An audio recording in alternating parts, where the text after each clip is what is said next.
Yeah. I've all right. We'll talk about that later. We'll jump off that bridge when the time comes. All right.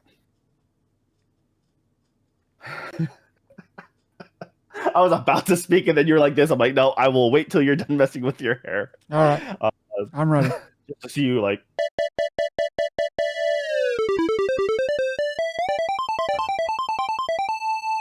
Hello and welcome to another Dead Pixel, a podcast about video games, anime, entertainment, life, a little bit of everything in between. I'm your host, Joe, and with me is the gentleman who has decided to continue to drink to celebrate St. Patty's Day for like the 14th month in a row. Yes, Nick. How's it going, Nick? Yes. Yeah, I have been.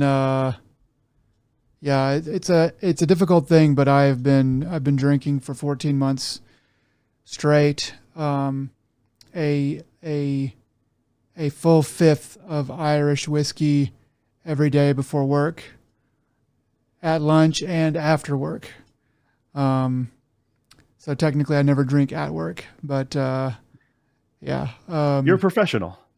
Yeah, I do, and then that same cadence on Saturdays, which is pretty normal for everyone, I think, right?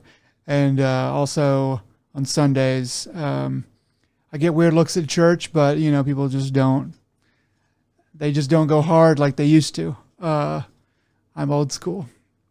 What was it?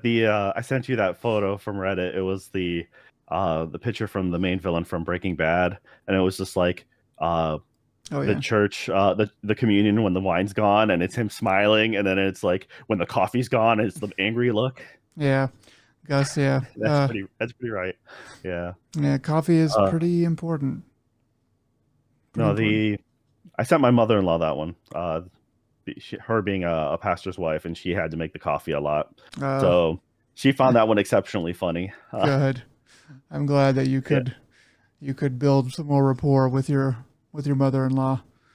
dude, she's great. I mean, I Uh, lucked out. you did. She should she You should by did. all rights hate me, like without a doubt. I am Like the rest of like, us. yeah, right.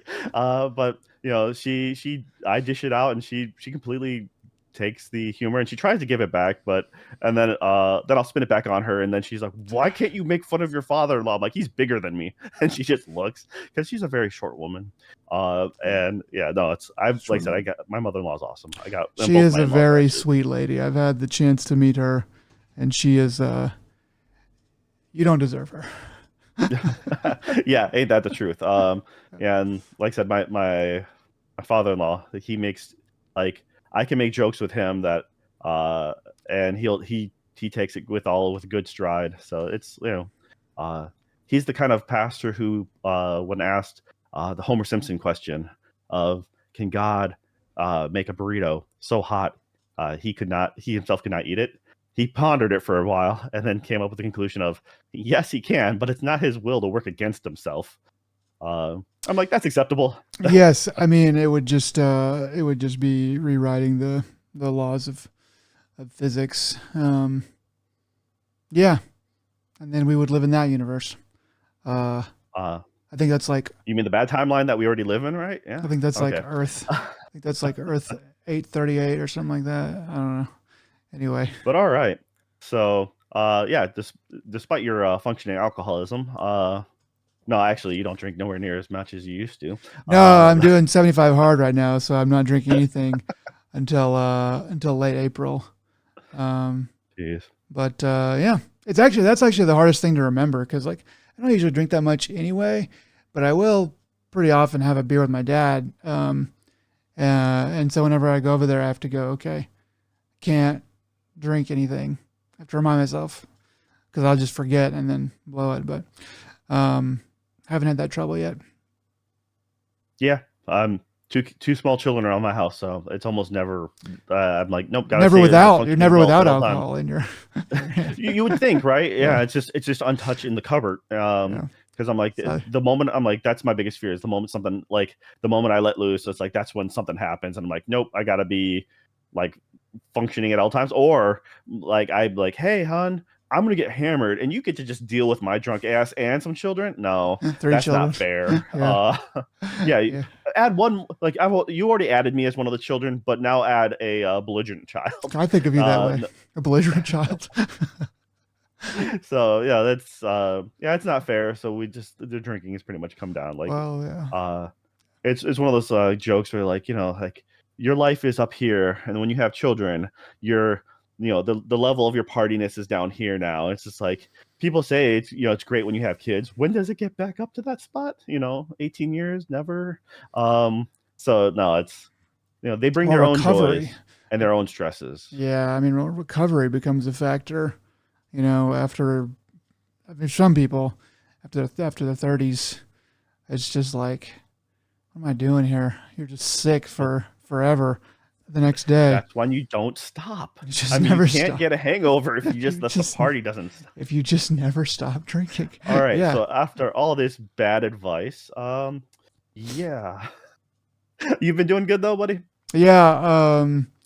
My stepmom keeps University of Texas baseball season tickets, and so invited me to go to the UT and Texas A&M game that they have every year. And anyway, so that was pretty fun. I got to go to that on Tuesday night. So it's a kind of a big rivalry, even though they're not in the same conference right now. They will be, I think, next year. But so I got to go to that, and it's fun to watch. That's been kind of the extracurricular thing I did this week, and hang out with my dad a bit, eat some popcorn. So it was pretty fun. But otherwise, I'm doing That's good. nice. Yeah.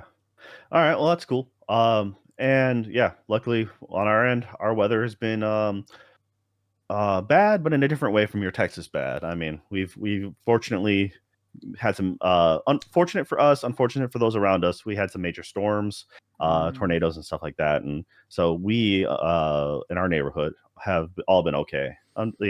Some people around us not so much. So yeah, that's count our blessings there when it comes through. But I mean, we're getting the rain that I guess Texas should be getting, or should have gotten by now. We did actually. Speaking of that, I mean, not just talk about the weather, but we did get some rain this morning.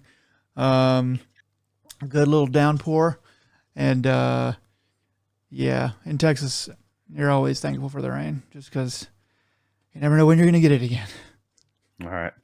Well, let's move on to the news. So, speaking about the rain that comes from your eyes, we unfortunately have lost a big figure in the anime industry, and that's Akira Toriyama. And also kind of video games too. I mean, he didn't really directly, do that, but sorry, go ahead. Oh no, for sure, yeah.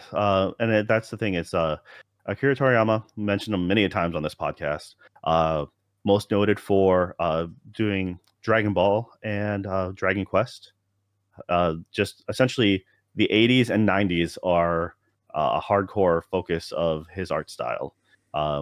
Leading head, essentially of Shonen Jump, and one of the best RPGs ever was Chrono Trigger, and his character designs all over that.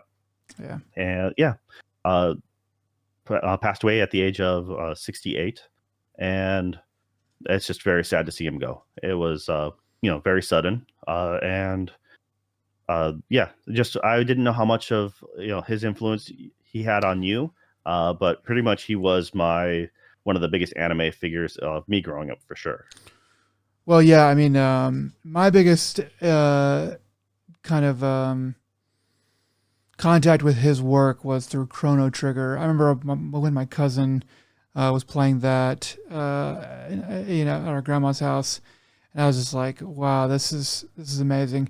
Just like looking at the box art, looking through like the booklet, just like over and over and over again. Just like, man, this art is so cool. And then it was carried over into the game, pretty well too, especially for Super Nintendo. So that kind of really brought that game to life for me. And then I never got to watch Dragon Ball, and I never really messed with Dragon Quest that much. But they were, I mean, Dragon Ball is that's like freaking Astro Boy, for ever since Astro Boy, it's basically been the influence on everyone has been Dragon Ball. I don't think there's any manga or anime uh, professional alive that was not been influenced by Akira Toriyama's work, um, at least in Dragon Ball. You know, so yeah, he's we lost a monolithic figure here. Um, Without a doubt. I mean, yeah, for me, I think I discovered him roughly. I must have been in fourth grade, and I was living in Guam at the time. yeah, Saw, uh, I think some of my friends who had like, their parents were like one of their parents was Japanese, uh, military base and all. So usually the dads would marry, like if they lived in Okinawa or something, they'd, you know, so a lot of the kids would have the trading cards actually. Um, None of us knew how to play the trading card game, but the cards were awesome as heck, dude, and yeah. they had the super good foil on it and stuff like that, really neat designs. I picked up the wall scroll back there uh, from like a swamp meet or something like that, in Guam. So that thing's been around since, oh goodness, You said, mid '90s. you said like 94, I think, before the podcast started. Or so Yeah, anyway, that sounds about right. Yeah, that's it's so. 30 Uh, years old if it is 94, and if it'll be if it's from the 90s, it'll be 30 years old soon. Um, So yeah, it's tells you how old I am roughly. So I mean, but yeah, it was the coolest thing ever because coming from uh, a fourth grader, it's just like the characters were super awesome. The Super Nintendo game was a lot of fun, and then like later also kind of realizing, wait a minute. So when Sonic gets all the gems and then does the fireball like glows yellow, that is ripping off straight from Dragon Ball. That is nuts. Super Sonic is actually just a spoof off of Super Saiyan. yeah, That Super was Saiyan. just it was kind of Yeah, I it was mean, one of those like, weird things. yeah, because that's like a thing to say, oh, like I'm going Super Saiyan, or he went Super Saiyan whenever whenever somebody does something really awesome. And yeah, man, just the characters he created, Goku and Piccolo and Vegeta, and then they're just they're just so like they're just so iconic. And The and they're gonna be making Dragon Ball, they're gonna be making and remaking Dragon Ball stuff. People are gonna be, modeling their work after his style, probably until the bombs drop and society gets reset or the meteor hits or whatever. Um, yeah, I say, man, mentioning bombs drop in Japan. I mean, I not on Japan, just on the world. When World War III breaks out. Anyway, but whenever the yes, meteorite no, hits, it's we'll go with the meteorite instead. when it comes to like Goku being like one of the biggest figureheads of like any meme for anime, very very few anime have had as big of an impact, and for a long time it was just like one of the few things that like you would know about in the States. Yeah. When Toonami first started, before that I think, well, around these parts, WGN, like Chicago based network, they only had the first handful of episodes, that and Sailor Moon, and they played them at like 5 a.m. in the morning. So uh really like the really badly dubbed stuff, and it would only be a handful of episodes. They never got licensed beyond that, and that's all you'd ever see uh for years. And then eventually Cartoon Network took over, bought the rights for Toonami, and so slowly brought everything else out, yeah. which was great. And then especially the resurgence in the last handful of years with the Dragon Ball Z Kai series, and then the Super series. Uh, and now you get, it's so mainstream that you can go to any department store and pick up a T-shirt. Uh, and funny enough, just the other week, we were buying groceries and happened to come across this. Um, Wow. yeah, no, there is literally no other like marketing. It's not like their Dragon Ball like star shape. There's no stars on them or nothing. It's just Goku enjoying his thing, and then at the back end, it's like, you know, you can collect them all. Got to collect them all. No, it's And they so get you.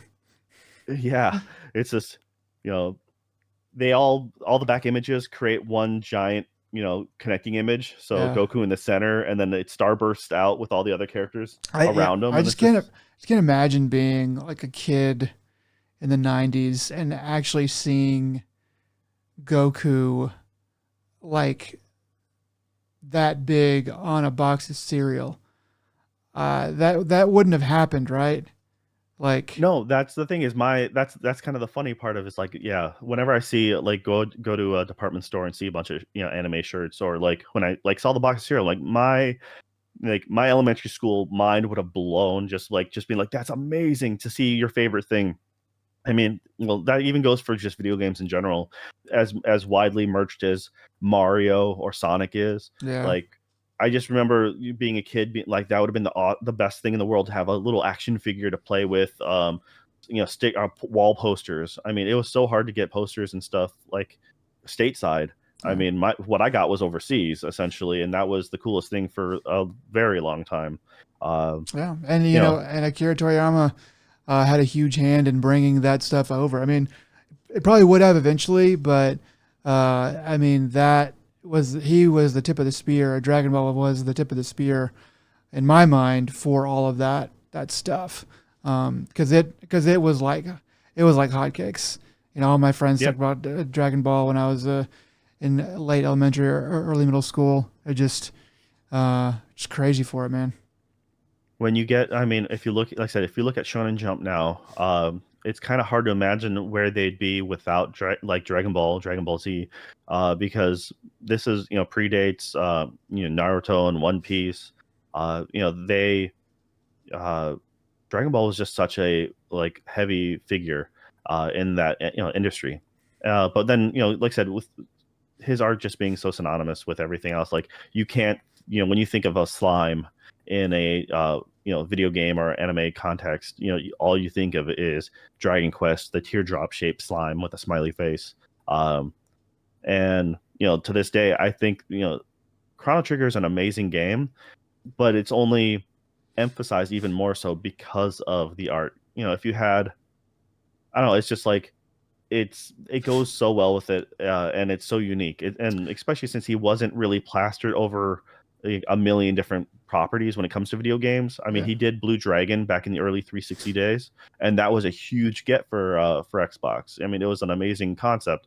In the end, it didn't quite pan out as well, but I think that was but the art was very uh key to the fact that it's like, oh dude, it's him. They got someone as big as him to do something for the Xbox 360. That's crazy. I know yeah, he had the Sandlands coming out, I believe it was called, as a new property, oh and so yeah, that's a game that's going to be have without a doubt, in the beginning or at the end, are probably both going to have like in memory of. They can't not do that, right? yeah, for So sure. Yeah, I mean the Chrono Trigger thing is sort of weird because you don't really see that very often. It's sort of a thing like if I don't know, like looking back at it, it's like this game that was so amazing just from a gameplay perspective and a storyline perspective. Also has one of the best anime artists in history. Um, in his prime as basically the lead designer, on it. Um, it's a perfect example of lightning in a bottle. I would say just all of those things. Square being basically the top of their game, Akira Toriyama being involved, and all that stuff just kind of coming together. It's weird. Like when you look at it, like, man, this has too much that's good in it. And you don't see that very often. Like I'm trying to think of what that would be like today. I guess it would be like um, I don't know, Morgan Freeman or something being like a lead role in like a video game done by Naughty Dog, written by Stephen King or something like that. Just uh, the confluence of people coming together is just amazing on that property. So anyway, just it's just a huge loss. Just glad that we got so much good stuff from him for so long. Yeah, and I just looked it up. Sandlands is supposed to be coming out at the end of April. Looks like according to Steam, it's like the 25th. So, I is one of the things that it's a unique looking property because it's not his. It's more of his monster character design, and like the main character is not human, as it were, more of like a goblin or some sort of other monster. But his art was always just phenomenal. One of my favorite things from Dragon Ball and Dragon Ball Z was not so much the actual pages, the actual story characters, but on the covers and like between the chapters kind of thing was world art, as it were. It was like uh, Goku riding a dinosaur, and like it was just his concept design of like the world and the life of, or them riding on like a motorcycle or in a car, and it was these other like side pictures, and it was like those a lot of that artwork was just phenomenal.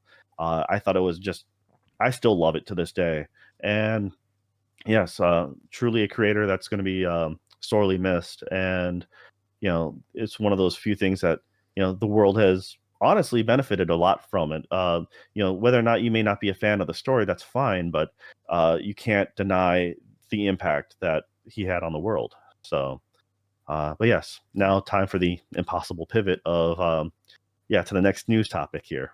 Yeah.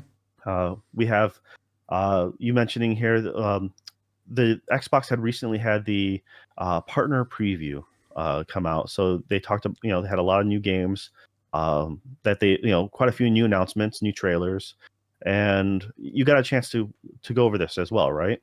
Yeah, I did. I did watch it, and yeah, there's some good stuff in here. I I'm pretty excited. I guess about two things specifically. The Alters, which is a game being developed by 11-Bit Studios. Will come up again here in a second, but the Alters looks pretty good. So 11-Bit Studios is they're the guys that did Frostpunk, and they did This War of Mine. Yes, and those are they did. They also did. They did Anomaly. Like they're known for good kind of heavy hitting like grinding games. If you like to test your resolve on being beaten to the ground, and they know to make like you really think about the choices that you're making, and the trade-offs, and yeah, it's really hard. Some hard emotional choices that you have to make in order to win the game, essentially. I never played This War of Mine, but I feel like I should now because I know hearing about it back when it came out, it was a pretty big deal. I remember Total Biscuit talking about that, and saying he didn't say he was enjoying it. He said he was compelled by it, but he was playing it a lot and it was affecting him quite a bit. So, but I picked it up one time and it didn't catch me straight away. But maybe I should try it again. I don't know. But I did play a good bit of Frostpunk, and that game does have some pretty tough choices. Maybe a little bit of a sociopath, but I don't know, toward the end of that game, whenever the big blizzard is coming and you have to make decisions on people's lives, I was just like, look, people are going to have to die. Like there's just no way around it. For the city to live, I just have to put people in those mines because the coal cannot stop coming out of there, or else we're all gonna die. So, I slept fine, after those decisions. But anyway, so the Alters is a game that is going to make you have similar choices, I suppose. It's a kind of a unique idea. I thought you're a dude stranded on a planet, and the station on the planet that you're stranded on is a big wheel, essentially, and so that's how it moves. The problem is that the station is it has to be operated by multiple people, but you're stranded alone. The thing is that you find a way, I guess, to replicate yourself, but it's based on different choices that you could have made through your life. Anyway, so basically, you replicate yourself, and then you have to manage the different personalities that have come out of you, essentially, in order to operate the station. And you have to operate the station, and you have to operate it properly because you have to move it away from the sunrise. Because if the sun comes up on the planet, it will cook you alive. So pretty good idea, I thought. Pretty good conceit. I was definitely, I can definitely see the 11-bit kind of, choices that they are going to try to make you do, the way they think. That definitely seems interesting to me. So the base building is very similar to XCOM in Yeah, the structure of the base. XCOM or Fallout Shelter, if you've ever played anything like that, or kind of like an FTL concept where you yeah, got to manage systems, and like you mentioned before, the um, you're essentially pulling the parallel world version of your clones, yourself from a parallel world of what if you made instead of what if you went to college, what if you didn't go to college, what if you stayed with a particular person, or you broke up with that person. And so based off their life choices and their career paths and such, a lot of them have different personalities. Some will be more about preserving themselves, other people will be more pessimistic. You kind of have to let you'll have to manage different aspects and have different people. Obviously, if you have someone who's a wet blanket, it's going to be very hard for them to run efficiently, um, or to stay motivated. Like things like that. I can see a lot of the troubles you're going to have. Or if there's someone who's very much self-centered or egotistical, you're going to have a headache dealing with them as well. So yeah, it's actually gonna be. It seems like it's gonna be a really neat concept. Uh, yeah, I'm curious how long the game is going to be. It's one of those. I think it's simple to learn, hard to master type of games. Is kind of what I was thinking. yeah. Uh, It'll probably have multiple runs, like a perfect run and stuff like that. I guess all games kind of do that now, but you'll probably have to. I mean, I had to. I guess I didn't have to, but I did two complete runs of Frostpunk when I played it, and the first one I barely made it, and the second one, which obviously I died like a bunch of times, and leading up to that, but the first one I barely made it. The second one from scratch, I did everything, and I was able to sail through quicker and with more survivors and stuff like that. But even then, there's a whole bunch of trophies and achievements for doing certain things at certain times, and how well. So I'm sure there's gonna be some stuff like that. So some good replay value there.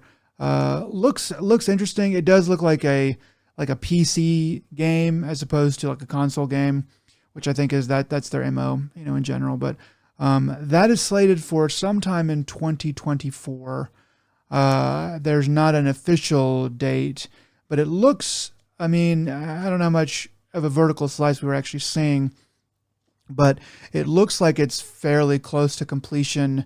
And I don't know how hard it would be to develop that and code for that. So I'm thinking maybe late this year, which is kind of weird, because they have another game coming out this year. I would think that the Alters they'd want that to come out a little later.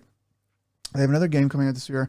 Frostpunk 2 finally has a release date.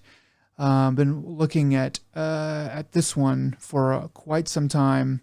I guess over a year. I've been like, dang, when's the next Frostpunk coming out? The release date for Frostpunk 2 is slated for July 25th of this year, 2024.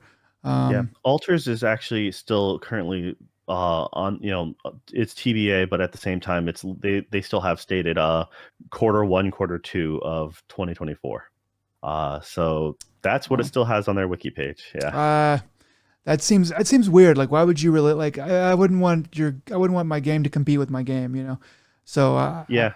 anyway, I mean, it's one of those things. Yeah, I could see it's what quarter they have. one 25. That'd be pretty much perfect because Frostpunk will have have run its course more or less with. And you can give people some new stuff who are jonesing for that kind of game. Anyway, But they are a different kind of game though. That's the I thing. know it's not exactly the same, but like I feel like there's some crossover. I mean, Oh, for sure. at That Venn least for diagram me, overlaps with 100%, Yeah. but at the same time, I think it's the way I feel like you're gonna have more personal moments with alters opposed to Frostpunk. But I think it's one of those things that alters might be like a Frostpunk light, as it were. Like it's going to be, I feel like it's going to be a smaller, quote unquote, easier game, but you're also going to get a lot more narrative dialogue out of it, opposed to Yeah. your settlers are unhappy, and making the big decisions. You're gonna have to make more personal decisions when it comes to the altars. So I think I mean, so. Yeah, but very much the same though. You have to I like can see the similarities of brutal if I spring for that for Frostpunk in July, and then Altars comes out, in September or even December, I'm gonna be like, there's a lot of games that are around that time, which is also a factor. And I just played a game by them. It's obviously not the same. It's not a city builder or whatever, but it still has some of that kind of feel to it, decision making. So I'm going to choose something else. I'm just saying they would be better served, in my opinion, to come out a little bit, like space it out a little bit. But it remains to be seen. Yeah, so kind of Frostpunk 2 here. They did show some of the gameplay. It looks like they have expanded quite a bit on sort of what Frostpunk 1 was doing, because Frostpunk 1, I think there's some DLC and stuff too, so maybe I should go back and play that. But Frostpunk 1, at least the main game was, you had one style of area to build in. You're kind of in like a quarry type pit, and it was perfectly circular. With Frostpunk 2, it looks like they have you up against or next to cliffs that drop, and then you have like just other different configurations. And the cities look like they look more complicated. They look more like there's more variance. There's not really like a central point necessarily. I mean, I'm sure there is, but it doesn't have to be a literal circle around what you're building. So I thought that was cool. It looks like it's going to be kind of life in the Frost world, and all of the political issues, political intrigue that is going to take place because of that. So it looks cool. And if they really just kind of make more Frostpunk, that is, I would say, like a little bit, I don't know, some new ideas, Frostpunk plus a couple new ideas, that'll be enough for me. But I think it looks good. It looks good. Yep. Okay. I'm sorry. Continue. There's Well, something I want to talk about. A different game on the list. well, actually, yeah, I was about to pivot over to, those were kind of the main things that I cared about from this. I was wondering if there's anything besides these that piqued your interest. Yeah. I was actually surprised to see the Stalker trilogy Oh, be yeah. announced for consoles. I'm a huge fan of the Stalker original series. I still have the physical like boxes and stuff for PC. Forgot about that. Um, so it's kind of neat to see them come out with this. The trilogy being Stalkers, Shadow of Chernobyl, Clear Skies, and Call of, I think it's Pripyat. Pripyat. My bad. Yeah, It's Russian's hard. I never played the third one. That came out when I was overseas, and so I never actually played that third bit. I have the first two. I think I actually just bought the third one, but it was in a box.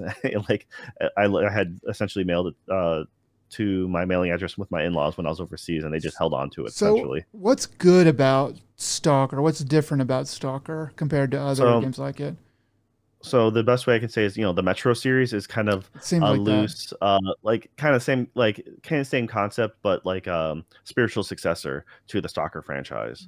So it's it's like the idea was always like first person shooter post Chernobyl, Wasteland, like series. So the uh, you're going through a desolate, barren area. You had the whole Fallout concept. Mutants came into play later on. Yeah. It was early for it was like it was one of the first major things in that genre of this kind essentially. I think Metro is a very popular franchise that kind of succeeds from it. But though they are having, I think later this year, I wanted to say it was like September, Stalker 2 is supposed to be coming out. So to have this come out in advance, it's supposed to be for $40. I'm not sure. I didn't see a release date for when they're planning on letting this trilogy hit. Uh, it could. I honestly don't remember them saying so, but I assume it's going to be relatively soon if it hasn't been out already. Uh, but yeah, Stalker 2 is coming out this year in September, I think. So to have this come out for cheap, for $40, the three games, Yeah. that's a pretty good amount. And it's, like I said, if anything else, if you just like a competent first person shooter with a neat like story twist, that's kind of how I always liked it. And yeah, for sure, I'm excited to see that it comes to console. The the other game that or an update to a existing game was the Persona 3 Reloaded. They're coming out with their expansion pass, so some soundtracks, some clothing. But the big thing is they're coming out with the episode Aegis, which is the special DLC that came out for the FES version, their festival edition of Persona 3. They had cut it originally, so now they're adding. So essentially, it's the full package of the game. Right. And I believe when they did that with like the Persona 3 on the PSP version, they should be hopefully having the female character as well, playable character.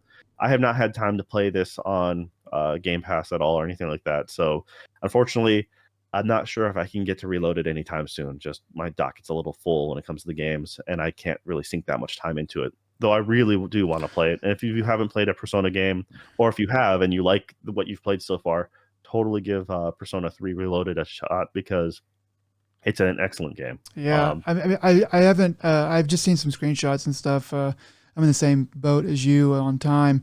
It looks good. I mean, I've seen some side by sides, and they really went to town and upgraded all of the look. It looks so clean, and shiny and new. I just wonder how it plays. As far as like the gameplay. I guess that gameplay was always all right. Um, but yeah, it is a pretty looking game. Very very pretty looking game. Yeah, they did a lot of decent updates. They updated the character model, so they're no longer the chibi in world characters that they kind of were. Especially if you remember playing Persona 4 Golden. Yeah. A lot of people that's their onboarding with Persona franchise. Yeah. So they actually have the proper looking character models now.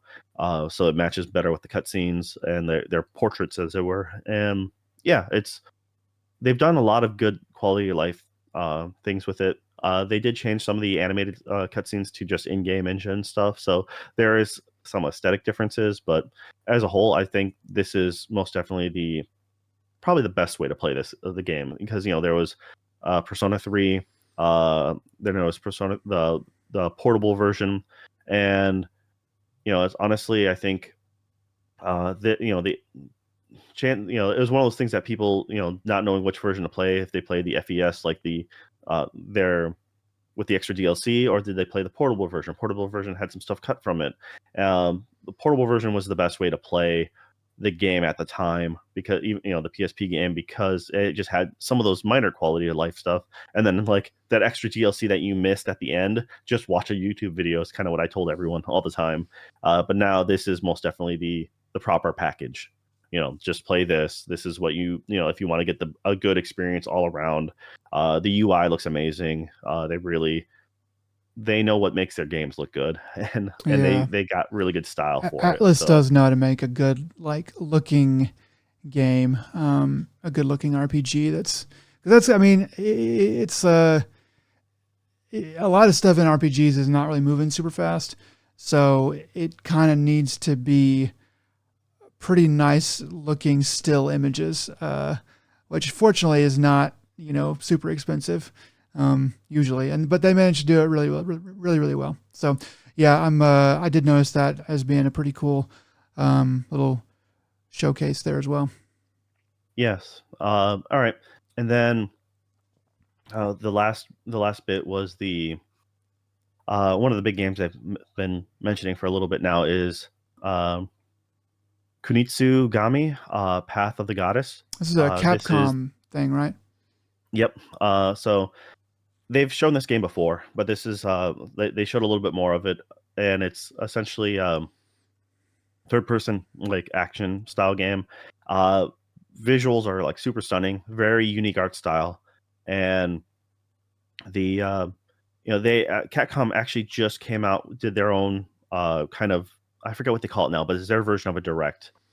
They just did this literally the other day, part one, and they talked about this game and Dragon's Dogma 2, and then they're going to go in depth in a week or so, talking about some other games that are new on their list. So they actually go more in a deep dive on their own special channel about that.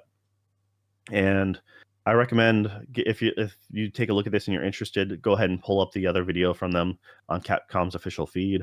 But yeah, this, if you like a third person action game, the amount of visuals they have going on in this is just stellar, and it's very unique.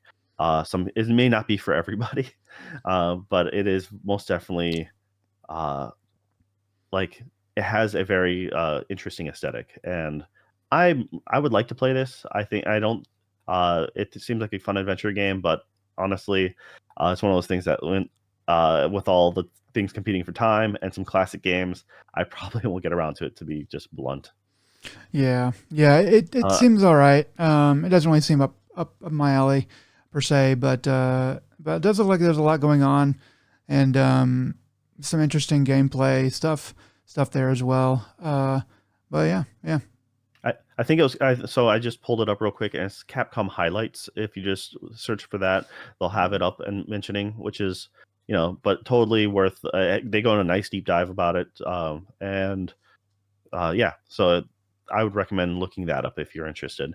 But those are like the big ones that I really took away from this Xbox show, or the partner preview, and yeah, like I said, I'm surprised that 11-bit was showcased a couple times for a couple things. I thought Yeah, it was kind of interesting. yeah, me too. I know you're really happy about Monster Jam, Showdown finally coming out, and I your definitely Chucky remember in your that. Roblox. Oh, the Chucky in my So Roblox. Yeah, yeah, yeah, Chucky in my Roblox. That sounds like an episode title. Um, uh, yeah, I was like, dang, this looks really bad. And then I was like, oh, Roblox. Okay, I guess that's for somebody under the age of yep. 10. I mean, well, there's, I don't know. It's one of those franchises where, like, how many people really crave, like, Child's Play or Chucky or whatever it goes by now, and I'm like, there's a subset of fans because they keep on making the movies.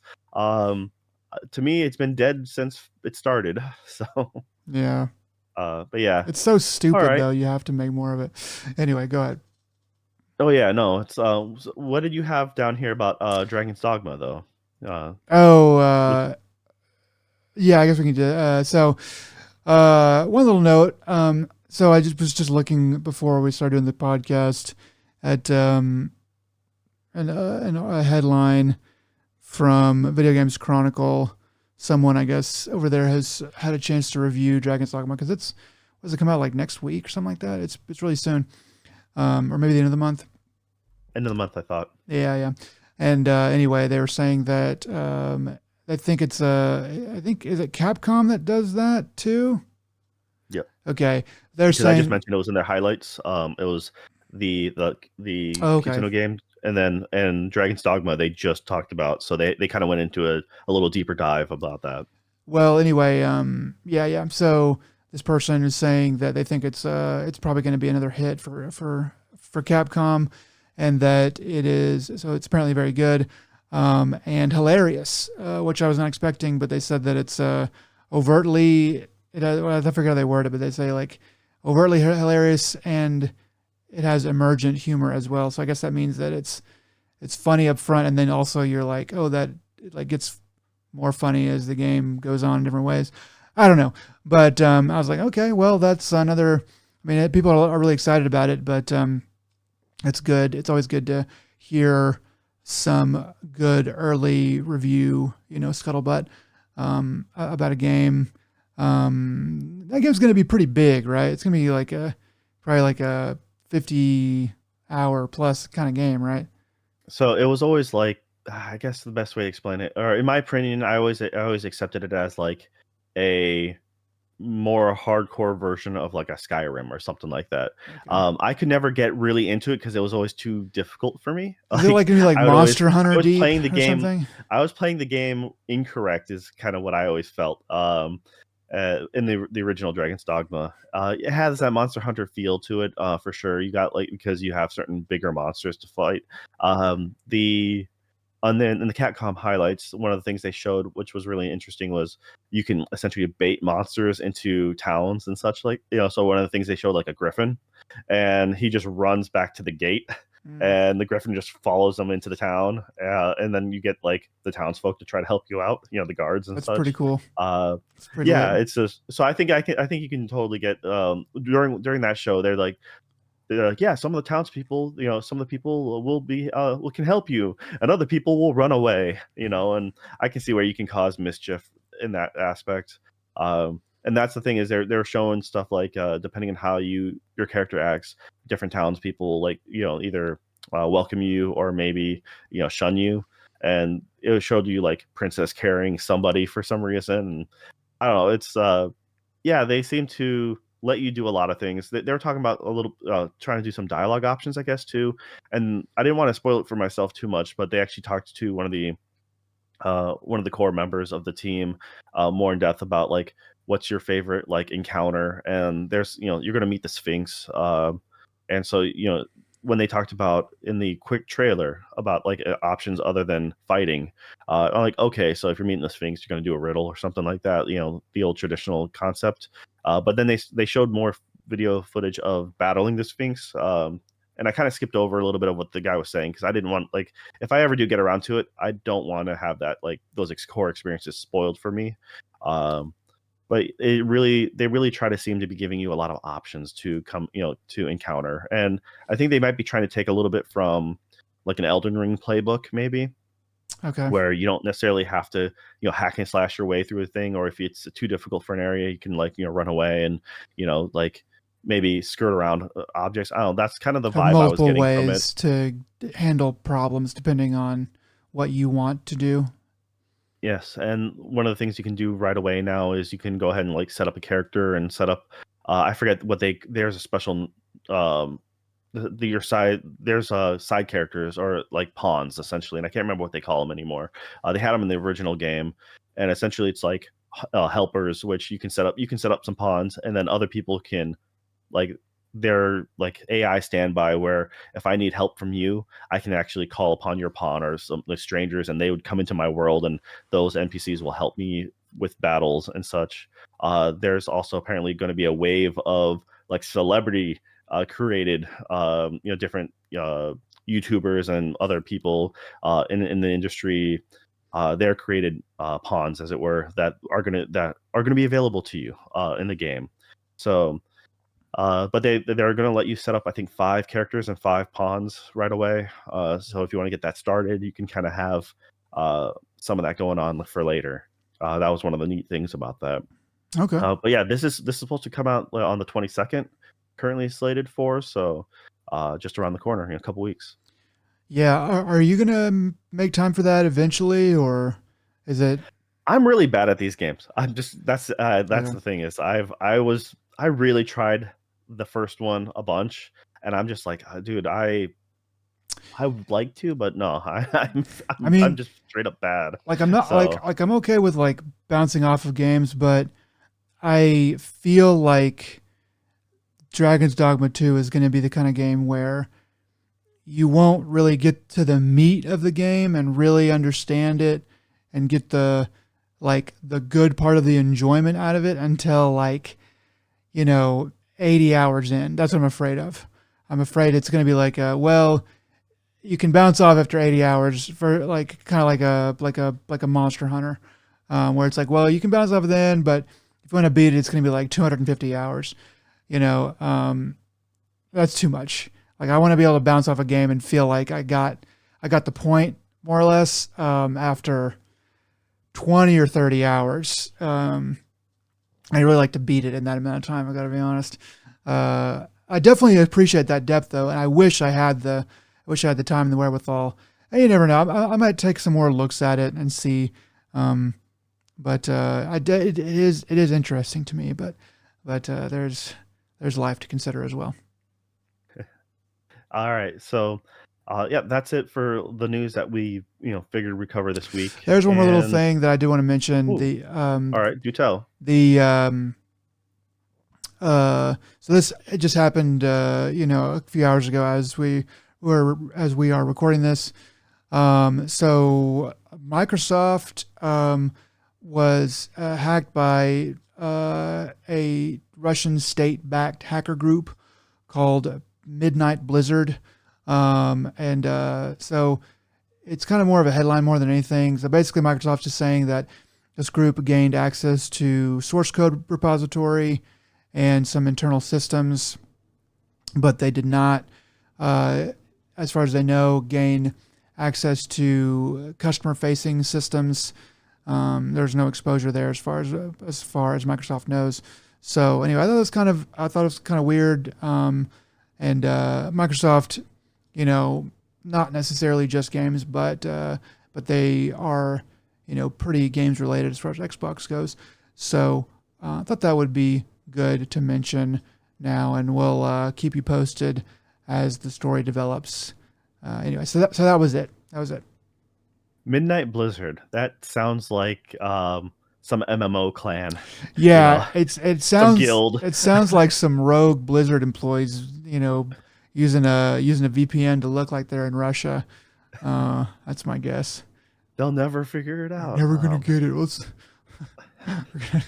Anyway. Okay. So what have you been playing lately, man? Just more Zelda.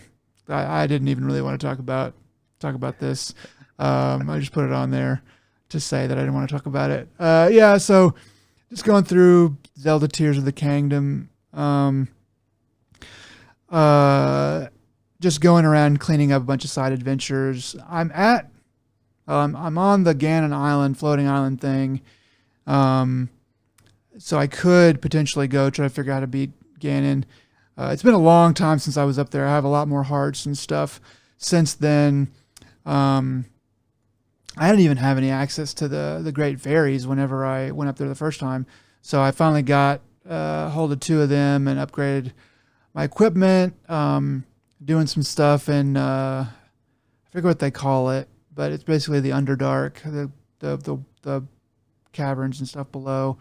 I have played a bit more and gotten a bit more stuff. I got the final, hand power, glove power, which allows you to quick build stuff, the Zonai, vehicles and stuff. So that's been handy to be able to quick build that, and then using that stuff to traverse and get to light routes faster. Because that's kind of my thing, is just getting to the light routes so I can expose the area and actually see what I'm doing before actually trying to do anything, in it. Yeah, that's been cool. Just making the different vehicles and stuff is super fun. The flying vehicles especially.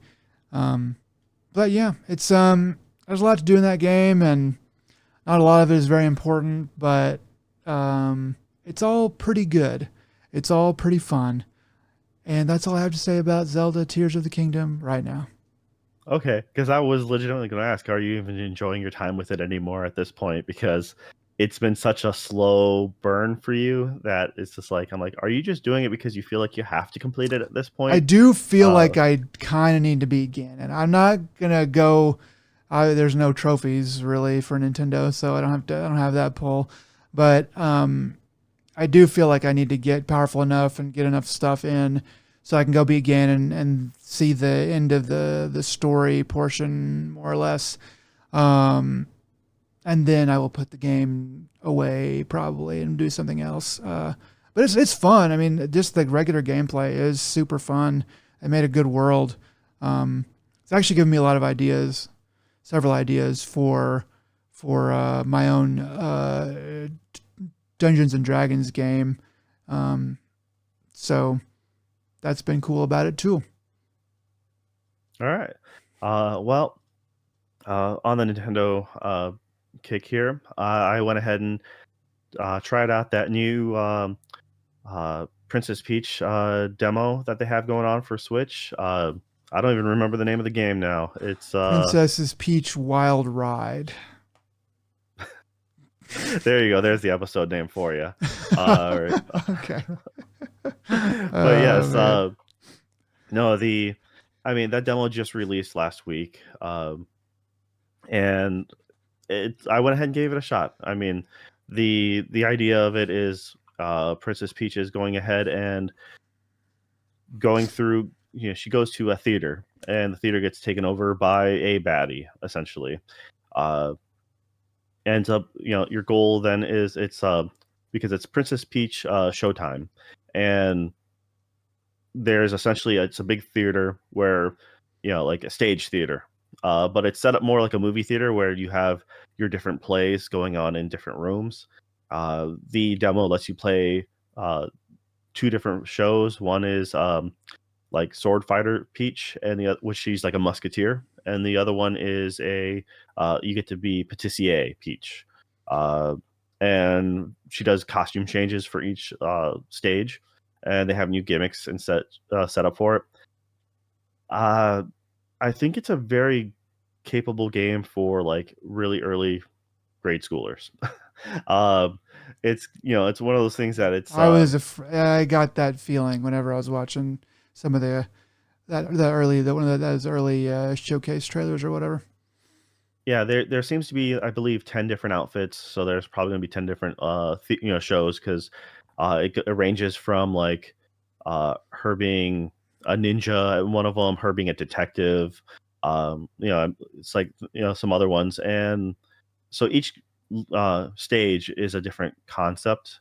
Essentially, there's it was one of those weird things that they don't explain a lot. Like they actually cut back on the tutorial, which I was kind of surprised. You actually have to, when you get a new ability, there is a gameplay button. You press X for it to explain a little bit of it. But if you actually don't pay attention to that, you're just left to run and kind of figure it out on your own. And I'm like, well, that seemed really odd for like as they're targeting younger children. Um, the first level with Sword Fighter Peach.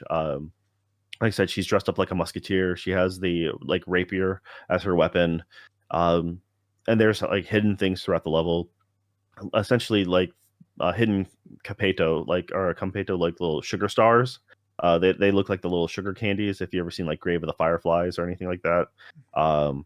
But yeah, these little crystals or something like that, and those are hidden throughout the levels, depending for different things you do, whether or not it's clearing out the bad guys, finding hidden spots, just different random events. And I got them all in the first stage without a problem. And then right away in the beginning of the Patissier one, I did a few things, and next thing I know, I got one of them. I'm like, okay. And then I realized it appeared in the second slot. I'm like, wait a minute. Somehow I missed one right away in the beginning, and I have no idea how. So I was like, all right. Well, it's nice that it shows you kind of where they go, so you know like how early in the stage it is. And by the time I finished, like, I think I think I missed like 3 stars in that one, and one of them might have just been like a hidden room essentially because they have some hidden spots, and essentially each uniform she can do like a pose button, and if there's a hidden spot in a stage, you can just like pose at that spot to unlock new hidden features or essentially a new room or to light up an area, and it's interesting, but I'm like, there's not much more depth to that, and like the mini games are kind of like odd because there's not a lot of said mini games. The Patissier one, you get to decorate cakes to look like they do on the image. Um, and when I completed said cake design, I just kind of wait. I expected it to auto like move on to the next item, but then I'm like, oh no, you have to press and hold the A button for it to like accept that you're finished. I'm like, wait, I did what you asked me to, so now I have to hold and confirm, and you have to make so many cakes within the timeline, or like before the timer goes out, and that's where I missed one of my stars, and I'm like, well, that was kind of a silly way to miss, and I was like, all right, but I felt like that was deceptively tricky for like a if a kid was playing it and not quick to grasp because like I said, I feel like certain the combat for the sword fighter was just mash the button, and it's like you auto as you're attacking, you automatically dodge. It's like Yeah. it says to attack or to jump and at the right time. I'm like, there was no right timing. I was just attacking the enemy. The moment they attacked me, I auto dodged, and I'm like, that it couldn't have been easier. But then it comes to the Patissier one where it's like, all right, you got to kind of have to be on your toes a little bit more. I'm like, that would be more difficult, and more frustrating for a smaller child, I think. But because they're all small vignettes, I'm not sure if you can come back to them later or how much you're going to be able to switch it up. But if that is the extent of the stages of the first two that you play through the demo, the game's going to be really short. I mean, there's going to be 10 of these levels at least, but at least they vary up the gameplay. And I think kids will have their favorite one to go back to, kind of if they wanted to replay the level. There's just not a lot to the level, so I'm not really sure what age this is targeting.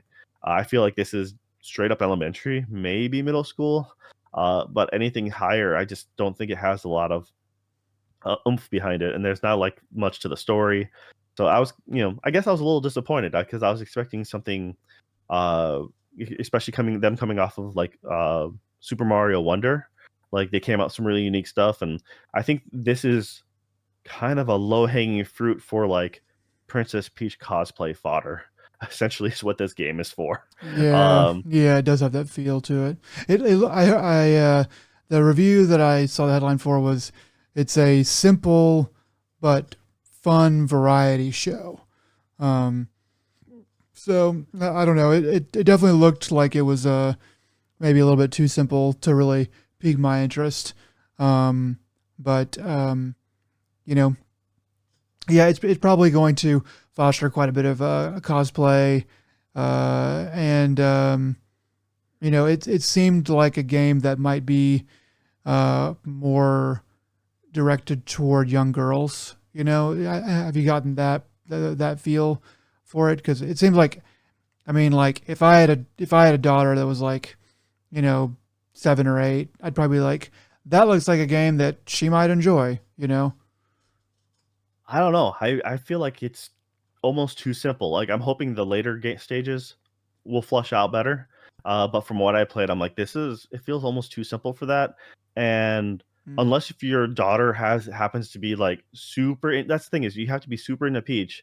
There's not really a lot of threat or story to it. It's just dude comes in, pushes out all the minions, and Peach just happens to be left behind, and it's her and the random NPC like stage crew, as it were, like the like, it's it doesn't really have much going for that, like story wise, so it's kind of a weird offset, Yeah, and it just sounds yeah, kind of so odd. it's kind of like I said, it's not bad, but it's nowhere near good. It's just an okay type of thing, and I mean, I wouldn't dare pay full price for this for my kids. And I'd just nudge them to any other Nintendo property and just be like, play this, have at it. But like I said, some of the other, I can see maybe one or two other stages being like, oh, this is the stage we like to play. But if I almost feel like they should have some sort of Mario Party or WarioWare kind of concept gaming towards the end, because like I said, if the other levels have those kind of mini games like the Patissier one, because there was not only the decorating the cake, but there was also quickly like it was mindless, but it was like go to a mixing bowl, mash the button until the dough is about to spill out, and then like stop, and then it turns into cookies. And I'm like, okay, this is it was seriously a mindless thing. I mean, if you're a kid, like I can see having a harder time knowing when to stop, maybe. And I didn't really try to fail it, so I should have seen what the fail conditions were to see if I could like over mix it and have it maybe go out of the bowl, or maybe if I underprove the dough or something like that to see if it happened. But I didn't actually experiment with it. Um, yeah, maybe they have some funnier outcomes, and I could see that maybe being more difficult. Yeah. But I'm a grown ass adult trying to play a kid's game, but I've come to the conclusion I'm like, yeah, I'm not sure if I really care if my kids play this or not, because that's the big thing is I'm looking at games for them all the time. Yeah. Speaking of looking at games for them all the time, I also played a pretty terrible game called Bluey. Uh, so it's on the Game Pass, and a buddy of mine had bought this actually for the Switch. Told me it ran just really bad, and it was not a good game. And they are very much a optimist when it most things. So if they'll watch a bad movie and say, "Yeah, it's okay," and I'm like, "No, dude, that's a bad movie. Don't you know?" So whatever they say, they're always the reality is always one step lower from what they're. But if they say it's not a good game, then I was forewarned, but I decided to play it on the Xbox. I'm like, maybe it runs better on the Xbox. You're instead of the Switch, and I'm like, no, this is just a bad game. So Bluey being uh, a very popular cartoon show that parents seem to go wild for. I mean, it's a solid one, but I think the adult fandom behind the show is just a little too much. Yeah. You showed me that one Reddit good seems YouTube video of that guy kind of talking about that comedian. Seemed yeah, pretty spot on to me. and that's the thing is there's like I said they have some really stellar episodes, and but I think just people on Reddit just gush way too much over it. It's nowhere near as good as people think, but compared to the other kids garbage out there, it's pretty solid. Yeah. um so anyways, this game, it's like I don't know, it's the it very much feels like the 90s when you got a movie and then they made the video game about said movie, and the Mm, video game was always just just hot just garbage. pooped That's out. exactly what this is. It's Yeah, it's Street Fighter 2, the movie, the game, right? which Got yeah, that feel I mean to it. it's like you have no, like I don't know, there was no quality control, no concept of behind it. Like it's very much being panned across, like it's you shouldn't. I don't know, for such a beloved franchise they could have put a little effort into the game. And it Yeah, feels like I don't know why it they was just do that. more It's stuff. like make something good. If it's short, that's fine, but make it good. You know, just because a kid is going to be able to tell if something's bad or not. You know, especially if it's a game. You know, they're going to be like, "This is boring," and they're going to go away. I don't know. It Well, just and seems that's the thing is, and it's a multiplayer game. You can play. You're supposed to, parents are going to be wanting to play with it with their kids, um, and parents aren't going to enjoy their time with it. It's just a very simple, boring collectathon, and there's not really much depth to it. It's the same lines being said over and over again. It's like I said, it's just very disappointing. So that's too bad. yeah, that's I actually was going to mention anything, but it's more of a PSA. Don't waste your time with it. I mean, if you really like Bluey, you're going to be really disappointed with this. Doesn't live Um, up to the fantastic heights that the show has set. yeah. So the last thing I've been playing is the Mario RPG. I played it a little bit while back, and I started after I did it. I think before Near, then I started playing the Near Replicant. Got done with that, and I picked up Mario again. Okay. I'm having a good time with it. It's most definitely that it fits that niche game of like kind of like the phone game you have or whatever, where like when you have a little downtime or when you're kind of watching something like half-heartedly, you Yeah. can grind out a few levels and just kind of it's I'm not going for a completionist run, but I'm having fun trying to do certain things like I very vaguely remember playing this game a long time ago. Like I really liked it back in the day, and I remember some of the things were like super difficult to do. One of which is like doing like 100 jumps on an enemy. You if you do like 100 chain combo, I believe it unlocks a weapon or like an equipment of some sort. And So I'm trying to do that. I am nowhere near as good as I would like to be on that. I can make it to about 30, and it's just like I cannot get to 100. Um, it's a charming little game. It plays like I remember it back when I was a kid, and it's it's not a difficult game. I'll probably have it beat by next week. But that's it's a solid RPG. It did one of the things like it kind of like Chrono Trigger stuff like that. It's one of those things that the RPG came out at the right time in life. Um, it's also a Square soft game, That's and another so one of those like golden age, insane lightning in a bottle things that we have. Yeah. yep, the Super Nintendo was rocking it back then. I mean, it really was. It came out towards the end of the Super Nintendo life cycle too. Uh, Yeah. it's just like they were Square was king of the SquareSoft was king of the world at that time, and then they rolled into doing only Nintendo stuff to doing like Final Fantasy and Parasite Eve and all that stuff for PlayStation. So and they were still like amazing, So it Yeah. was like it was a good time to be an RPG fan for sure. But yeah, so that's what I've been playing. That's good. That's good. The only other thing that I wanted to talk about here was where you showed me a trailer for a little game coming out called Kingmakers or Kingmaker, right? Kingmakers. Anyway, um, so this game is it's pretty funny. I didn't know anything about this game, and I was watching the trailer and I was like, okay, because it starts out with like a bunch of medieval knights battling. It looks good. It's like, okay, there's a battle going on. This looks kind of cool, but also just very boilerplate, like seen it before. And then this dude comes out with a machine gun.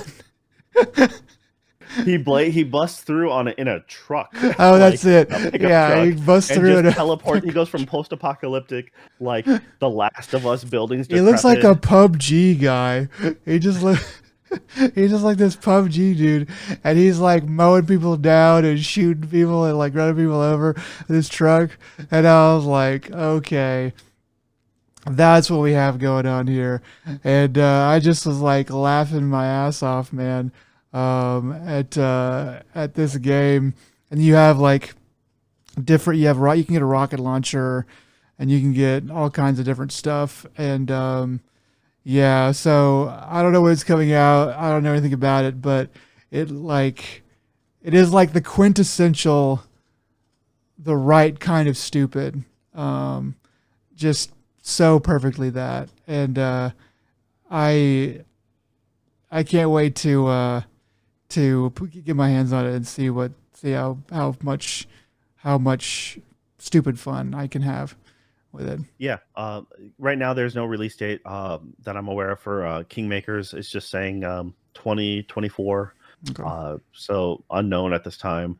Uh, Digital Foundry has a really good interview with the devs and some of the co-founders, and it's really fun listen, talking about how they're going to have like 4,000 people on the screen. It's crazy. Or it might have been 400. But anyways, they had It that's looks a like a huge lot. difference. It looks like But armies, anyways, like huge armies. yeah, but they talk about how they did the modeling for them, and how this is a UE5 game. They're targeting 60 frames. I mean, just watch the Digital Foundry uh, clip of this. Like it's a really good interview. Uh, all I gotta say is the moment I saw it, I finished the trailer, I sent it to you, and I'm like, where is my Army of Darkness DLC? That's what I'm waiting for.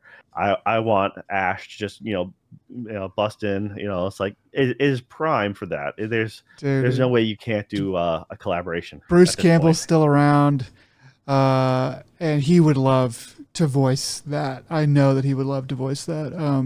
I actually heard some good things about Bruce Campbell. I had some friends that actually met him.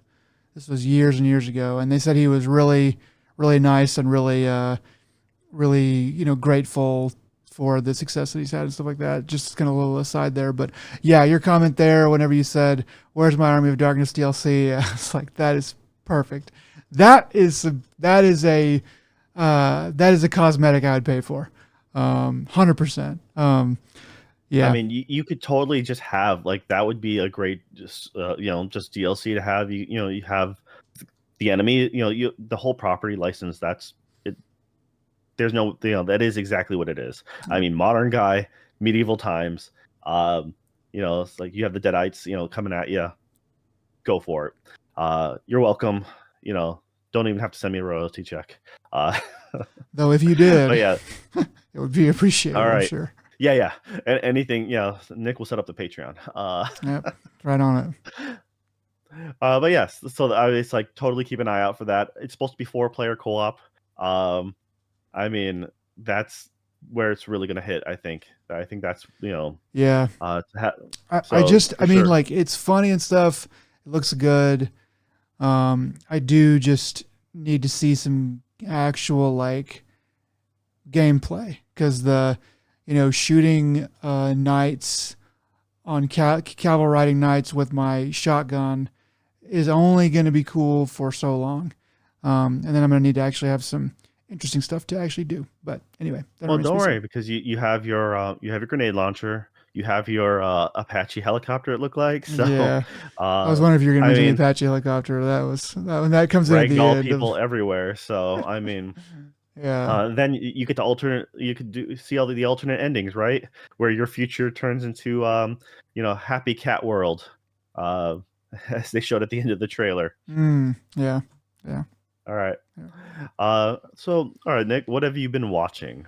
So a little while ago, I finished a little anime called Cyberpunk Edgerunners. Um, this actually won, for whatever it's worth, Crunchyroll's Anime of the Year. I think in the year it came out. I think 2022. Last year? Yeah. Was it 23 or 22? Anyway, Uh, yeah, it was. I'm pretty sure it was last year's. okay. Um, that I didn't keep up with a ton of anime last year, so it's hard for me to definitively argue against that. But I think that Cyberpunk Edgerunners was good, but it definitely has a lot of uh, kind of flaws. And I was like, okay, that's the best of the year. I know people loved it, so I don't know. But anyway, I finished it a little while ago, and then you were really close to finishing it, so you went ahead and finished it up. Uh, so what did you think of it overall? Well, the reason why I forgot, like it's been a while because I saw it when I watched it when it first dropped on Netflix, and then I just dropped the anime. Like, It um, dropped, and then you then I dropped. stopped. Then I stopped having Netflix, so then I really didn't care. Yeah. So yeah, it was the 2023 awards for Okay. anime of the year, and Crunchy, that was a bad year for Crunchyroll's stuff. I remember it being Yeah, you were saying that. Yeah. I remember being very not happy with that award show in general. It's kind of BS all across the board. Um, but it by that time, it's like there's 10 episodes. By like episode 7, you kind of know where it's going to go. I had finished. I think I had stopped somewhere in like the beginning half of episode 9. So then I just ended up watching, finishing up the last couple episodes. Yeah. Um, the only part that I was like actually okay with was like, hey, okay, this is now they had one canon link to the actual video game, and like, okay, this must take place.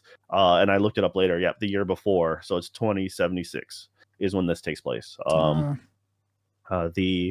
and one of the neat things is I already stopped playing 2077 by the before way before this anime came out, and before a lot of those heavy patches. So some of the patches had then later patches introduced Edgerunner elements to it, some DLC, some little Easter eggs and stuff like that, like into the game. So you can find their apartments, some of these characters' apartments, and if you go to the main shoot the main female hacker, Lucy. was it Lucy? I knew it started with an L, and I'm thinking Lily. I'm like, that's not right.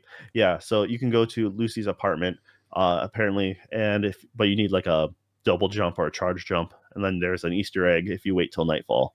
Um, but you can find Kiwi's apartment as well, and I think Rebecca's as well. So, That's kind of cool. yeah, yeah. So like they added extra stuff, like you can find the jacket and Rebecca's shotgun, main guy's jacket, stuff like that. So I'm like, that's cool. That was not there when I was playing.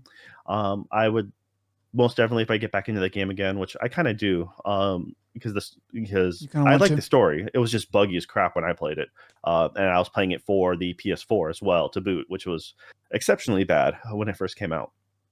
So I would like to, go back to the game, and I'll most definitely hunt down those Easter eggs. But the anime as a whole was solid, but I just felt the characters. I was kind of disappointed with character development towards the end. Yeah. Kiwi, Kiwi knew she like. There's no way she didn't know she was about to be betrayed. At Yeah. the end, like you're going there, like it just irked me, or like the whole Lucy bit of like, main trope in a lot of TV shows and stuff as well as I can explain to you what I'm doing, but I'm not going to explain to you for no other reason that I can't explain it to you to cause drama. There would have been no repercussions if she said, "Hey," or spoilers, I guess. Arasaka Yeah. has plans for you. They know that you're very compatible with tech, and they want to use you. She knew all this information. Instead, they're like, she just like, I'm gonna go ahead and remove myself from the group. Uh, Cause all sorts of mental anguish for the main dude, uh, and she's secretly taking on the role of murdering people in the backdrop. I'm like, there's no reason for any of that. So it was just very odd, and it's like I don't know. It was just a bad ending. It was stupid. Like, I did like Adam's. So Adam Smasher, he was the key link from the first game, from the anime to the game. I'm like, oh shoot, they have Adam Smasher. They only introduced him like episode 9, and I was just like, all right, cool. But if he's in it, then obviously it takes place before 2077. Okay. So he's the bad. He's like the final boss guy, right? Yes, he's the final boss guy in the anime. Um, Yeah. Yeah. Okay. so yeah, that's Now so I understand some of the decisions that they made, but they're still wrong. But okay. there's yeah. So how did you? I'm curious more because I know you didn't play the game at all. I'm kind of curious. What did you think about the anime? How it felt, the ending, all that stuff. Yeah. So the story I found to be pretty good, and I feel like the 10 episodes that it had was the right length, more or less. Maybe you could cut that down to maybe 8 at the very leanest. But I thought so. I thought they didn't really overstay their welcome. They told the story that they wanted to tell, more or less.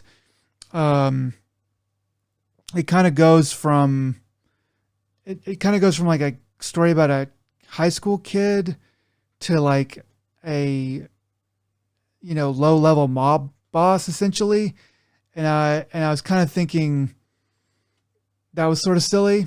I was like, because it sort of starts like any other regular anime. And I was like, if they just started a little differently, it would feel a little more natural, which isn't that big of a deal. But so story wise, I thought it was okay, especially in the middle late episodes. Um, uh, I thought that Maine was cool, but just overdone. He was just like Maine, like he was cool until until his like until the episode that we're talking about spoilers here now, until the episode where he dies, um, and kind of throughout there too, just too much. Just like dial it back and make him less of a caricature, less of a cartoon. I know we're talking about cartoons here, but like less of a cartoon, a little more nuance there. Like would have been good. All the girl characters are pretty good. Are pretty good to really great actually. I think Rebecca is maybe a little bit annoying, but she was she was of a type, I guess. Um, So it's one of those things that she is annoying, but she also fits a very key purpose. yeah, She she's not overused, I guess. and so in a sense, she becomes best female character lead because they give her more screen time than anyone else. They flesh out a Oh, personality. you mean Lucy? Um, No. Rebecca? Yes. We're talking about the short one. Yeah. Essentially the cyberpunk version of a Harlequin Okay. that isn't gaga Yeah. in love with a psycho murderer. I just didn't think Um, she had the most screen time. I thought Lucy did, but okay. Okay. Lucy did in the first half, and the second half, it's all it's like it's There is a essentially the last lot, handful of Rebecca. Yeah. episodes because that's where the shipping comes in, right? Okay. Because she's with uh, dude, I cannot remember the main character's name. Exactly. Exactly. Yeah, but anyways, she's with him the entire time. And she's the one standing side by side, even though Lucy's David. doing the stuff in the background. Um, David, yes, David Martinez. Yeah. Um, Okay. but Sorry. yes, Train up. Go so ahead. she's with David. She's the one supporting him. In the end, you know, he gets her to do the dirty work because she's the only one there for him that he can trust. All that bonding, and so Yeah. yeah, I can it's one of those things that I can see why the internet loves to ship them too. And like I said, Lucy's the better looking character as far as looking normal, but the thing is, them writing her out of the script because she's doing all this covert stuff in the background was completely unnecessary. Yeah. All she had to do is say, "Hey, this is the information I found, and this is what we need to do," and then they can, But no, she's like, "I have to do this secretly without letting you know." Even when he straight up asks her, to tell what's going on, she's like, "I can't." There is zero reason why you can't tell him any of it. That's the weird part. It's like Yeah. he asks her straight up to let him in on what's going on. It's like, because that's the cyberpunk thing to do. And it's like, well, that's stupid. There needs to be a reason here. Yeah. I mean, just kind of pivoting over to David. Yeah, he's just, to use the term again, boilerplate character. He's not really like bad. He's not like really annoying or anything. He's just so I've seen him so many times, and he's would fit in a worse anime, I would say. He'd fit better in a worse anime. But since he's in this with these better characters, namely in my book Lucy, he just is like, well, it's just every time the camera's on him, you're like, okay, I'm ready for this to move on from him. And so, he's just kind of like, all right, you're the trousers that I'm going to wear to, be in this world. For Lucy, like Lucy is to me the best character, and I think that they know it. She's obviously No, dude. Falco is the best character, hands down. Stand Only comes corrected. into the last half. Stand corrected. Anyway, so if I could continue just being wrong here, yeah. So I mean, like she's the most designed, most appropriately designed, I guess, character. She has the most depth. She says the most cryptic stuff. She does do some dumb stuff for the sake of the plot, which is kind of unforgivable. But overall, kind of minus those things, she's the main reason to watch the show. Yeah. So the last couple of things I'll say is, the animation when it's good is really good and really cool. But it drops to single digit frames there. And it's sort of their style. Studio Trigger, I guess, just does that. But I really wish the animation had been a little bit more consistent in some places. They know when they need to nail it, and they do. But there's other places where they don't have to nail it, and they kind of really just mail it in. And didn't really appreciate that as much. The last thing I'll say is, yeah, the ending drops. I forget what I gave it. I think it's like pretty close to an 8 or something on whatever site I was looking at. And I think the ending itself drops it out of that pretty easily for me. I don't even know if I gave it a 7. It's just like, why, man? Like, you could have a cyberpunk ending where pretty much everybody dies or whatever, but there's a reason that David dies, other than just like he's just got to be there or whatever. I'd have preferred like we barely escaped, but we made it out of Night City, uh, for better or worse, made it to the moon or whatever. A little bit of a, like, as much of a happily ever after as you can have in a cyberpunk story, is what I would have preferred, or at least a reason. Like, I would have preferred Maine to die at the end so that the other two could get away, or for the rest of them to be able to get away. Just something where they could get out of that situation. But instead, they just have David go like cyber psycho or whatever they called it, and then Lucy to be like, okay, I'm going to the moon. And then Well, that's the thing. got on my nerves. So I will agree with you on the like.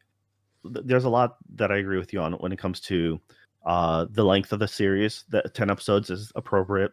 Um, they could have extended it to 12 to flush out some stuff, so it didn't like main his whole death. Like, it could have been a better transition, Yeah. and also they could have flushed out like one episode a little more to flush out that transition from him going more psycho, and maybe towards the end flush it out a little bit better, so like they have a better you know death scenes towards the end.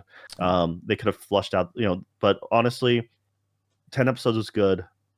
Any more would have been too rushed. You could have went down to 8, cut out some fluff. Didn't have to need to see Lucy not doing shit for like a couple episodes as she pondered and she did stuff in the background. Like I said, I honestly think her character design is the most boring.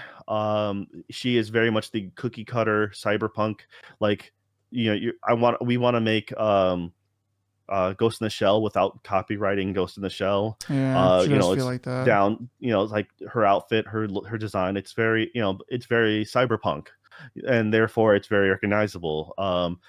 She's the only thing she's missing is a couple lines from her face or a little bit more roboticness to her. Granted, I do have the general problem with Cyberpunk 2077, like their concept of certain character designs. The Some of the enemy gangs, like, yeah, I'm gonna go ahead and rip out my entire face to have a monocle indented into my head. Like, wait a minute, you have a mono eye, but it's not even protruding forward, it is sunken in, so you can't actually see like wide. You actually have a more narrow vision. That it didn't make sense to me. The Or they have bat like are a 16 like millimeter lens in there, like a and 12 millimeter then lens. you have what's his face, the dealer, the guy who gave him the missions. Can't Yeah, remember his name now, but he forget his has name too. the three eyes, one on top of each other, and all of them like super squinty. And I'm like, I can understand having more eyes separated further apart. I can understand the concept of having multiple vision sets. Like this one's like instead of having switching from infrared to like night vision, something like that. But it's just like, you know, I don't know. It's like even if especially if you're having a bad guy with multiple eyes, I feel like they should be spaced out a little farther apart, saying I can see what's all going around. I don't know, that some of that stuff was odd. Having Rebecca being like blue for the sake of being blue was weird. But yeah, it's just so some of that stuff was it's minor, but it was also just it was annoying. Um, Yeah, Now, Maine's death, I think Maine dying was appropriate. I think, granted, they should have they done him in a little foreshadow bit it better. enough. They foreshadow it enough, and they make it like kind of like a thing that should happen. Just it's just too much to me the way they did it. Yeah. Now with yeah, and then when it came like, I honestly think David, like I said, if I think they did his character appropriate more or less. I mean, it's the concept of like I said, if it wasn't Lucy kind of ruins it essentially. It's like her whole concept just ruined it for me, because it's like, I'm not going to tell him David's going to go over the edge. I can't, like, if she was honest, or she just spoke to him, just told him what was up. There'd be no reason for him to do half the stuff he did towards the end. Yeah, Um it's almost like it and needed 12 episodes just to have two more to flesh out. Her reasoning for being not there. yeah. And as far as as far the one positives about the last episode essentially is Adam Smasher shooting him in the gut right off the bat. I mean that was worth it. Yeah. Like he's like, you shouldn't talk so much, and he just shoots at him right in the, or David, I'm sorry, David right in the gut. And I'm like, you know what? Good for you. He deserves to be shot. He's too busy not paying attention. And then Yeah. that's the thing, is just like, you know, it sucks, like Rebecca dying the way she does, but at the same time, it's hilarious and appropriate, because literally they're wasting, like, that's always a problem I have in movies and shows where people are talking, or like we're in the middle of something, I'm going to monologue and then or something like that, or I'm going to spend my time looking at my companions, while obviously people on the other end aren't going to hold their fire. Yeah. So yeah, they taking her out, it's um It makes that was it's a it makes. bolder move. It's like a non-anime type of move. It's like it makes it a little more real. Yeah. Yeah, and I mean, David, the thing is, he's so far gone, anyways. And once again, it's all Lucy's fault. There's no way he could recover because he had gone under so much metal work. But also, that's the whole concept of this after Maine. He had to step up to take over. But Lucy's known so much stuff from like from the onset, like of, I forget when she exactly finds all the information out, but I know when David kills the one innocent woman, his character is at that point non-redeemable in his mind, and so that's therefore he's destined to have a tragic Oh end. yeah, I kind of putting that together. Yeah, I remember thinking that whenever that came through. Yeah, he's like But that was irredeemable. already because he had so much chrome put into him that he's already starting to lose it a little bit anyways, because Yeah. and so that was his tipping point, like the moment that happened. And as far as the animation quirkiness goes, I mean, you had the moment where like the frames and stuff like that, like this is Studio Trigger at doing their weirdness sometimes.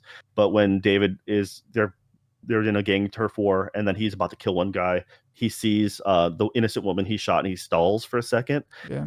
and then the next scene is Rebecca with a shotgun shooting the guy is now horizontal, spinning in slow motion as she's shooting him, running at like a weird awkward, like the animation is almost Looney Tunes-esque. Yeah. It's just like, it's jarring because it's so different. And I'm like, it's almost a comical bit.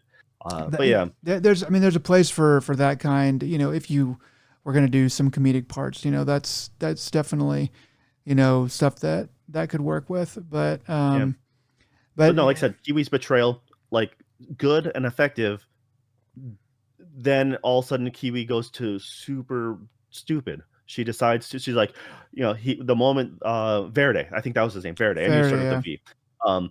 And he's like, yeah, I need to see you before you get your payment. I'm like, you're gonna die. You're gonna die. She yeah, gets there and she's like, surprise, surprise. She gets like, and I was just, oh, like I said, the yeah. ending just. Yeah, Mm. she turned traitor so that she could set stuff up so that she could redeem herself by calling them and saying, "Oh, it's actually this." And I was just like, "No." Here's how they go. Here's their coordinates. I'm like, so you can drive your truck into them. And like I It's said, like, Falco being like just that cool dude who's like, I'm in it for the ride. I got your back, boss. oh, Let's do this, and he gets to survive. it's like, That's why it. did you That's turn his traitor reward. in the first place if it was just such a like a easy thing to like turn back? I mean, at least, I mean, at least in the Matrix, can't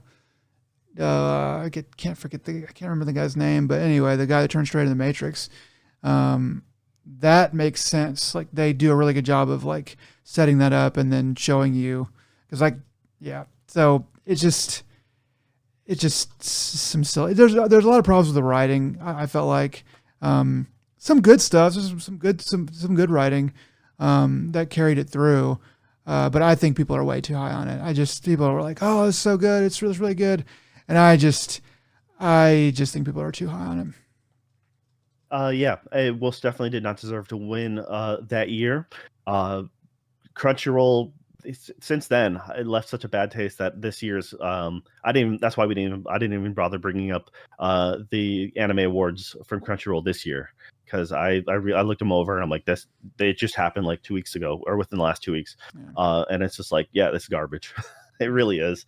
um it I don't know. It's too bad. But people, Yeah. yeah, like I said, people talk about this as if it's like some high pinnacle thing, and I'm like, it is if you haven't seen any movies before. It is if you don't know much about plot points and uh, other, like. But like once again, it is if you're I'm stupid.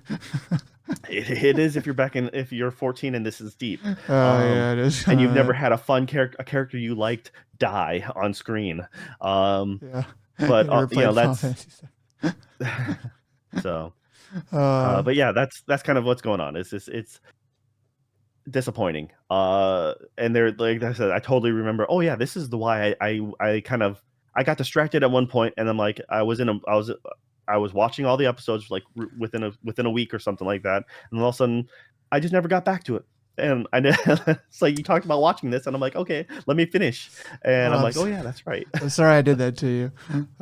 Yeah, you should be. Um, I, but yes, that's all right. That's it for that. I mean, Cyberpunk. It was. I'm kind of glad it existed, but at the same time, like I wish it could have been better. All right, so yeah, that's why the Cyberpunk Edgerunner is not worth a darn. No, it's a good watch, but it really not the be all end all. yeah, I think. it's not bad or anything like that. It's just a little overrated. But I think anybody that was tangentially, interested in cyberpunk, as a genre, could get some enjoyment out of it for sure. You can watch worse Yeah. stuff. Um, and I like I said, it's one of those things that I get a better understanding of you and your female character, fandoms now. I understand you like boring, plain, generic uh girls, and Yeah, I can that's see it the appeal. exactly. Yeah, I never thought about it that way. Yeah, Yeah, ones that lie to you and then keep secrets and then end up betraying you in the end and making your life worse. Okay, Roger that. sounds Um, just right. no, yeah, it's just all right. Well, honestly, I'm kind of curious. My wife never finished the series either. We had watched it up till the same point, and then I just finished it up. So I'm kind of wanting to have her sit through the misery just to get her opinion on the fact. Like I said, it's a really good start, really neat, and it's really fun for the world, building. Uh, Yeah, and I actually think it helps it kind of does the whole world building of Cyberpunk 2077. It kind of helps like add more to it, and that's kind of a fun concept. yeah. So I mean, I mean, for like them to put that much of an effort into a side story for the game is pretty cool. I will say that it was. I wish more games had really cool or really good attempts at an anime to go alongside them. yeah. I mean, so as a whole, I would say, if you had, what number would you give it then at the end of the day, ending and all? Oh, I think I gave it like I think I have it right here somewhere where I can't find it quickly. Uh, it's like I feel like I didn't even give it quite a seven. Like this one. Man, it's right here. There it is. Oh, I did. I gave it more than that. I gave it like a 7.8. I might bring that down because that might be a little bit high. I think it's like it got an 85% on um Anna on my analyst. Um, I don't know. I might give it more closer to a seven. I guess I was a little bit happier about it when I first finished it and rated it than I am now after having thought about it. Um, Well, I don't know. you were looking down at your phone at the time, but I signaled into the camera 6.5 is what I would give it. Yeah, you're. I didn't want to say it out loud because I didn't want to influence like I didn't want to have I wanted to have You variable know, difference between you and me. So I am settling more in that direction. That was that. Coming into this podcast to talk about it. I was thinking more along those lines. So yeah, it's I think I'm going to lower that down to closer to the six something range. all right. But So it for is what me, it what is. that is it's okay. And it's good in parts. It starts pretty strong, and the animation qualities, as a whole, the crispness of the animation is really fun. The character designs are generally pretty awesome, but the thing is, it's like because of some of those glaring pothole of the story, like story points, Yeah. like it really brings it down to me. Like that's um I don't mind killing characters off. I don't mind the characters dying. Like you kind of have to have a bad ending because therefore especially when you're connected to a different the same series, but like why don't you have two super main characters in the story? Well, that's why. Because essentially if you had David be there as super awesome strongman in Night City, then you have to then somehow have him conflicting with your main character. You can't have two main characters in the same world.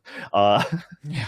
so there, the other thing you do is you jettison him off to a different city, and then you can hear about him like as Easter eggs, being like, yeah, so and so, blah blah blah, or on a news report, or hear about some Edgerunner group in the like you can kind of have that kind of story, but once again, it's meant to be a tragedy in that sense, and that's okay. I don't mind killing off the main people. I just wish the route in which you do it, there's a good enough reason for them not just being tricked into oblivion, and also just kind of going out in style, because he kind of I think that's the biggest part is he kind of goes out in a whimper.